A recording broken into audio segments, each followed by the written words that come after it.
Top quality और consistent performance के लिए सिर्फ सिल्वर पंप नाम याद रखना।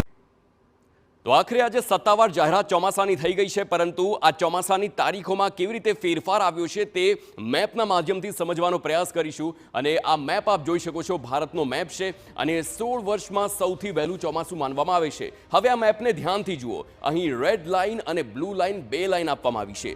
દેશના મેપમાં જે રેડ લાઇન છે એ દર વર્ષે ચોમાસું કઈ કઈ તારીખે ભારતમાં એન્ટ્રી લેતું હોય છે તે બતાવે છે। હવે દર વખતની જો વાત કરવામાં આવે તો અહીં 22 મે બતાવવામાં આવ્યું છે। 22 મે બાદ આ 26 મેનો જે આખો જે દિવસ છે તે સત્તાવાર રીતે ચોમાસાની દર વખતે એન્ટ્રી થતી હોય છે તે બતાવવામાં આવ્યું છે। પરંતુ આ વખતે હવે બ્લુ લાઇન જોઈએ।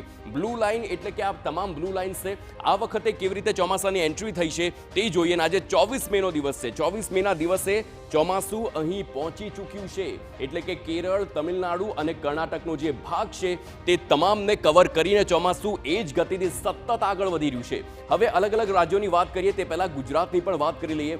ગુજરાતમાં ચોમાસાની સત્તાવાર એન્ટ્રી દર વખતે 10 થી 15 જૂનની આસપાસ માનવામાં આવે છે, પરંતુ આ વખતે 8 દિવસનો ફેર પડ્યો છે, એટલે કે 24 મે હાલ ચોમાસું અહીં કેરળ સુધી પહોંચી ગયું છે અને કેરળ બાદ કર્ણાટક અને ત્યારબાદ મહારાષ્ટ્ર, ગોવા કવર કરીને ચોમાસું લગભગ 8 દિવસ ગુજરાતમાં પણ જલ્દી પહોંચે તેવી પણ શક્યતા છે। એટલે કે શક્યતા કે જૂનનું જે પહેલું અઠવાડિયું હોય તે એ જ વખતે ચોમાસાની ગુજરાતમાં સત્તાવાર એન્ટ્રી થાય તેવી શક્યતા છે। એટલે કે લગભગ 5 થી 7 જૂનની આસપાસનો સમય હોઈ શકે છે જ્યાં ગુજરાતમાં ચોમાસાની એન્ટ્રી થાય અને ત્યારબાદ અહીં 30 જૂન બતાવવામાં આવે છે। 30 જૂનમાં જે ચોમાસું હોય છે તે રાજસ્થાન પહોંચે છે અને 25 જૂનની આસપાસ આખા ગુજરાતમાં દર વખતે ચોમાસું પહોંચી જતું હોય છે, પરંતુ હવે તેમાં પણ ફેરફાર થયો છે। એટલે કે લગભગ 15 જૂન કહી શકાય કે 15 જૂનની આસપાસ આખા ગુજરાતમાં ચોમાસું ફેલાય અને ત્યારબાદ સત્તાવાર ગુજરાતમાં પણ ચોમાસાની એન્ટ્રી થઈ ગઈ હોય તેવી જાહેરાત થઈ શકે છે। જોકે હવામાન વિભાગની જે પ્રમાણેની આગાહી હોય છે તેમાં ફેરફાર એટલા માટે થઈ શકે છે કારણ કે